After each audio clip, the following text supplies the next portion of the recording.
Die Art und Weise, sich vor einer Wahl bei der AfD vorzustellen, erweckt den Eindruck, und genauso hat es die AfD auch kommuniziert, dass sie sich um die Stimmen der AfD bewirbt. Und aus meiner Sicht sollte sich eine Präsidentin des Deutschen Bundestages nicht um die Stimmen Rechtsradikaler bewerben.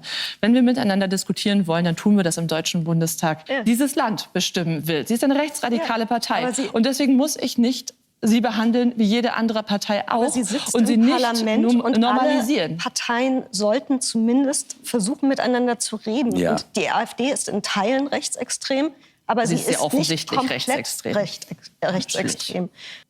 Und dann kam 2016, 17 und folgende. Danach kamen Zahlen weit jenseits der 200.000 von Menschen in dieses Land.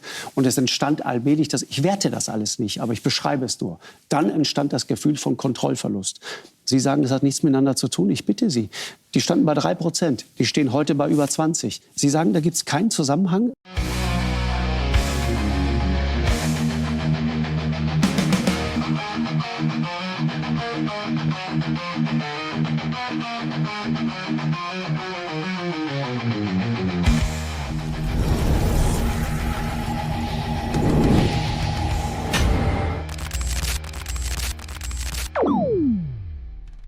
Hey Leute, willkommen in der Realität. Ihr glaubt nicht, was die grüne Frau Dröge da wieder geleistet hat. In der Landsendung hat sie gezeigt, wie tief sie in ihrer eigenen Ideologie festhängt und dabei jeden, der nicht auf ihrer Linie ist, als rechtsextrem abstempelt. Die AfD. Natürlich wieder Ziel ihrer moralischen Keule. Aber der Hammer ist diese Frau, die noch nie richtig gearbeitet hat, will euch vorschreiben, was ihr zu denken habt. Klimaschutz, Demokratie, politischer Gegner. Alles nur nach grüner Bevormundung. Und das Beste, eine Journalistin hat sie kalt erwischt, mitten in der Sendung. Plötzlich wurde es peinlich für Dröge. Aber seht selbst, warum ihr das Video sehen müsst, weil es zeigt, wie grüne Ideologie gegen Realität kracht und wie entlarvend das Ganze ist. Ihr werdet euch fragen, wieso jemand überhaupt Macht bekommen konnte. Lasst ein Like da, abonniert den Kanal und haut eure Meinung in die Kommentare. Wir müssen drüber reden, denn diese Leute bestimmen gerade unsere Zukunft. Auf geht's! Und wir wählen. Und jetzt sagt er uns, ja, aber ihr wählt so, wie es uns nicht passt. Und dann sagt er, nee, da müssen wir, so haben die gewählt. Ja. Und jetzt tut ihr alles, um ein anderes Ergebnis sozusagen in der Regierungsbildung, was auch immer, herbeizuführen, weil euch das nicht passt. Schauen Sie sich die Diskussion um den Bundestagsvizepräsidenten beispielsweise an. Lex Gauland 2017 schon. Nicht meine Worte, aber in der Lesart dieser Leute ist das eine Trickserei. Dass man sagt, nicht der Älteste redet, damals wäre jetzt Alexander Gauland, sondern es redet der dienstälteste Parlamentarier. Ein Move sozusagen, um die AfD da rauszuhalten. Das Narrativ, wir sind Opfer, die etablierten Parteien, die Systemparteien, deren Worte, nicht meine Worte, tun alles, die Kartellparteien, auch so ein ganz hässliches Wort, das plötzlich die Runde macht, tun alles, um uns wegzuhalten. Aber auch wir hätten eigentlich das Anspruch auf einen Alterspräsidenten im Bundestag. Ich weiß, dass das alles legal ist. Aber die Frage ist, hilft es der Demokratie tatsächlich auf Dauer, wenn wenn der Eindruck entsteht, da wird alles getan, um am Ende dann doch irgendwie die Dinge so hinzudrehen, wie sie uns passen. Weil Sie das Beispiel Italien genannt haben, da gab es in den 70er Jahren, wo die Reformkommunisten ganz stark waren, 34% der Stimmen, eine sogenannte Conventio ad excludendum, also eine informelle Übereinkunft, die halten wir von den Hebeln der Macht fern. Ja, richtig. Hat ziemlich gut geklappt. Ja. Und das ist eine Katalysierungsstrategie, muss man sagen. Man drängt Konkurrenten, Mitbewerber mit raus. Ich bin skeptisch, wenn man AfD blitzschnell Regeln im parlamentarischen Regularium verändert. So das wie hat tatsächlich 2017 die Lex Gauland. Ja, oder auch, was man in Thüringen zum Teil macht. Und die AfD zahlt das natürlich bitter zurück.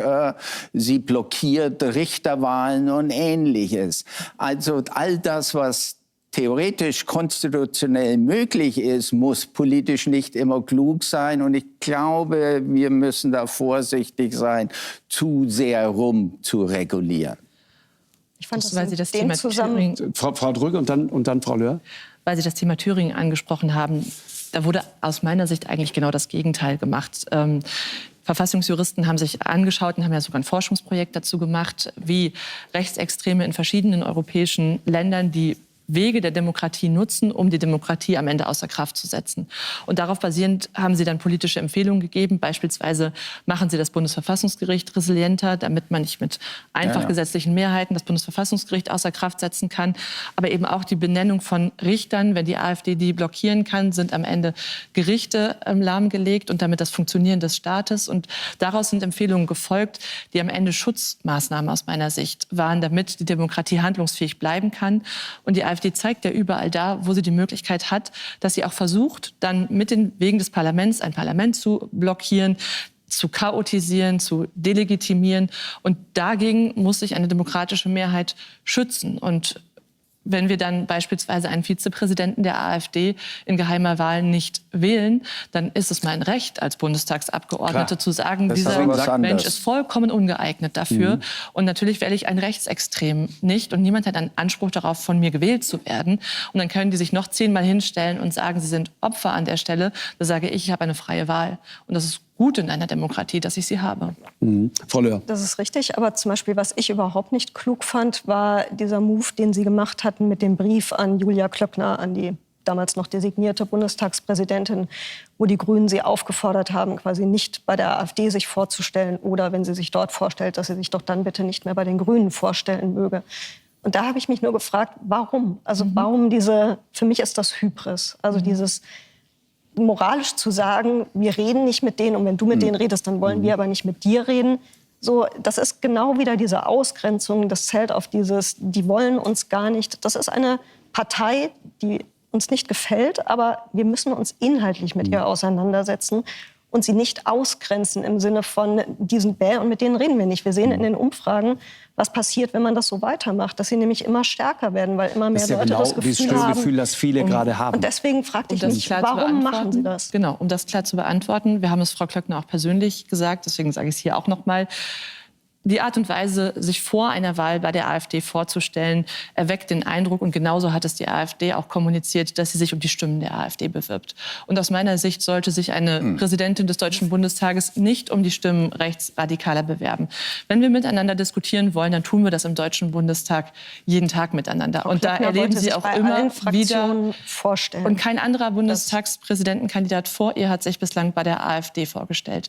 Das heißt, es war eine ganz bewusste Entscheidung, es an dieser Stelle anders zu machen. Und es ist damit natürlich ein Signal, warum kommt sie denn sonst in die grüne Bundestagsfraktion? Doch nicht, um zufällig jetzt an dieser Stelle mal miteinander über den Parlamentarismus zu sprechen, sondern mit der Bitte, auch mit der Bitte, Stimmen von uns zu bekommen. Weil das Parlament immer den Bundestagspräsidenten oder die Präsidentin an der Stelle mit einer breiteren Mehrheit wählt, als nur die regierungstragenden Fraktionen. Und deswegen stellen sich die Präsidenten vor, weil sie um diese Stimmen bitten. Und das Zweite ist, weil das jetzt mehrfach auch gefallen ist, für mich ist die AfD keine Partei wie jeder andere, sondern die AfD ist im Kern... Das hat hier auch keiner gesagt. Nein, aber weil es gesagt wurde, wir müssen so mit ihr reden. Die AfD hat im Kern das Ziel, diese Demokratie kaputt zu machen, unsere freiheitlich-demokratische Grundordnung kaputt zu machen. Das Leben für Menschen in Freiheit und Selbstbestimmung und Würde in Frage zu stellen. Zu sagen, wir entscheiden, wer dazugehört und wer nicht. Wen wir rausschmeißen aus dem Land, weil er eine andere Biografie hat. Wen wir lieben dürfen oder nicht. Männer nicht Männer, Frauen nicht Frauen. Wie Frauen in diesem Land zu leben haben. Am besten zu Hause am Herd und nicht Fraktionsvorsitzende einer Bundestagsfraktion. Eine das ist die Vorstellung, Partei, aber Sie wie die AfD dieses Land bestimmen will. Sie ist eine rechtsradikale Partei. Und deswegen muss ich nicht sie behandeln wie jede andere Partei auch und sie nicht normalisieren. Alle Parteien sollten zumindest versuchen, miteinander zu reden. Ja. Und die AfD ist in Teilen rechtsextrem, aber sie ist sehr offensichtlich nicht komplett rechtsextrem. Und ich Natürlich gebe ja nur AfD meinen komplett Eindruck wieder, dass rechtsextrem. diese Art der Ausgrenzung es denjenigen sehr einfach macht, die mit der AfD sympathisieren. Herr Merkel. Es hilft ja auch nicht, wenn man sich das pragmatisch, wenn man sich das pragmatisch ansieht. Diese Partei, über die eine fürchterliche Partei ist, stimme Ihnen dazu. Ob man sie jetzt links- oder rechtsextrem nennt, ist noch eine ganz andere Sache. Das wird vom Verfassungsschutz gemacht, wird übrigens nicht unbedingt in der Parteienforschung durchgängig so gemacht. Aber wir reden über die Brandmauer. Wir zeigen sehr demonstrativ, dass es eben keine Partei wie jede andere ist.